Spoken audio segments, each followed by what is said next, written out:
Degree Celsius था। फिर सुबह 7 बजे जो है तापमान 30 डिग्री सेल्सियस हुआ। सुबह 9 बजे जो तापमान है वो हम मान लें इसको कि ये हो गया हमारे पास लगभग 22 डिग्री सेल्सियस हो गया, गिर गया यानी कि। और 11 बजे तापमान 30 डिग्री सेल्सियस हुआ वापस से, और 1 बजे दोपहर में जो तापमान है वो 40 डिग्री सेल्सियस पे चला गया। अब हम क्या करेंगे कि हम पॉइंट्स ढूंढेंगे। इसमें क्या होता है, आपको सिर्फ बार या डंडे नहीं बनाने होते, इसमें सिर्फ पॉइंट ढूंढना होता है। पॉइंट किस तरीके से ढूंढा जाता है कि 5 बजे आपने कहा 25, तो आप 5 वाली लाइन को पकड़ते हैं, 5 वाली लाइन के साथ चलते हैं और 25 वाली लाइन को भी पकड़ते हैं, और जहां पर ये 5 और 25 दोनों लाइनें मिल रही हो उस पॉइंट को इंडिकेट कर देते हैं।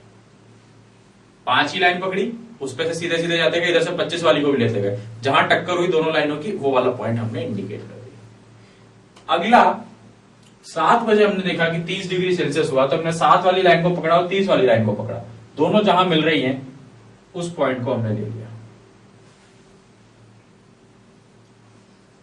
फिर 9 बजे 22 डिग्री सेल्सियस हुआ, तो 22 यानी कि 20 के थोड़ा सा ऊपर होगा 22, तो 20 के थोड़ा सा ऊपर 9 बजे हमने यहां पर एक पॉइंट लगा दिया।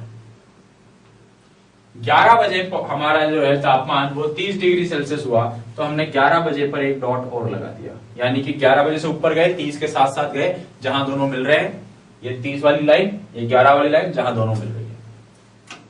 फिर 1 बजे जो है तापमान वो 40 डिग्री सेल्सियस चला गया, तो 1 बजे वाली लाइन को पकड़ा और 40 की लाइन तक ले गए और ये पॉइंट लगा दिया। अब हमको क्या करना है, सबसे पहले पॉइंट को पकड़ना है। सबसे पहले पॉइंट से सेकंड पॉइंट को मिला दिया, सेकंड से थर्ड को, थर्ड से फोर्थ को, और फोर्थ से फिफ्थ को। एक लाइन ग्राफ बन गया। देखिए हमारा एक ग्राफ यहां पर दिख रहा है रेड कलर का, जो कि लाइन के रूप में। कैसा हुआ, अब आप इस लाइन को देखकर ही बता सकते हो कि आपके पास जो ग्राफ है उसके अकॉर्डिंग जो तापमान है पहले बढ़ा, फिर घटा, फिर बढ़ता चला गया, है ना। सबसे पहले 25 था, फिर 30 हुआ, फिर 22 पे गया, फिर 30 हो गया, और फिर 40 पे चला गया। ये चीजें आप यहां पर बता सकते हो। इसके अलावा जब आपका एक ग्राफ बन जाता है तो यहां पर आपके कुछ क्वेश्चंस भी पुटअप हो सकते हैं, उन क्वेश्चंस के आंसर भी आप दे सकते हो।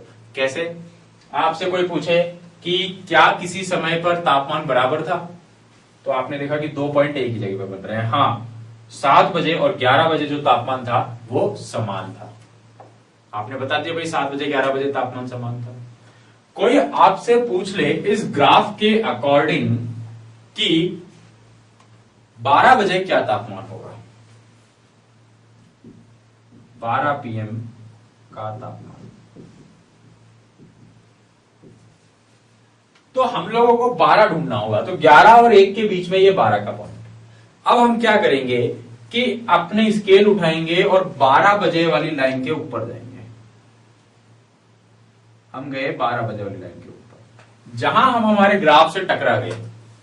जैसे ही हम हमारे ग्राफ से टकराए, हम इस स्केल को मोड़ देंगे और इस तरफ एक लाइन नहीं बनाएंगे, वाई अक्ष की तरफ। और हमने देखा कि वाई अक्ष की तरफ ये लाइन जहां जाकर टकराई उतना तापमान होगा। इस वक्त ये लाइन जो है 35 से एक ऊपर यानी कि 36 पे टकरा रही है, तो 12 बजे जो तापमान है वो 36 डिग्री सेल्सियस था। या अब आपसे पूछे कोई कि बताओ 32 डिग्री सेल्सियस कितनी बजे था, तो आपने क्या करा भाई, 32 को पकड़ा, 32 से लाइन बनाएंगे यहां पर, जैसे टकराई नीचे गए तो आपको दिखा रहे 11:30 बजे था। तो इन ग्राफ से आप अपने प्रेडिक्शंस भी निकाल सकते हैं। ये होंगे आपके लाइन ग्राफ। अब एक ही लाइन ग्राफ के अंदर हम 2 लोगों की परफॉर्मेंस को भी जज कर सकते हैं। ग्राफ एक होगा, 2 लोग होंगे, जैसे हमने बार ग्राफ बनाया था फिर डबल बार ग्राफ बनाया, वैसे लाइन ग्राफ बनाएंगे और एक ही लाइन ग्राफ के अंदर 2 लोगों की परफॉर्मेंस को हम लोग जज करेंगे। तो चलिए अब उन 2 लोगों के बारे में बात करते हैं।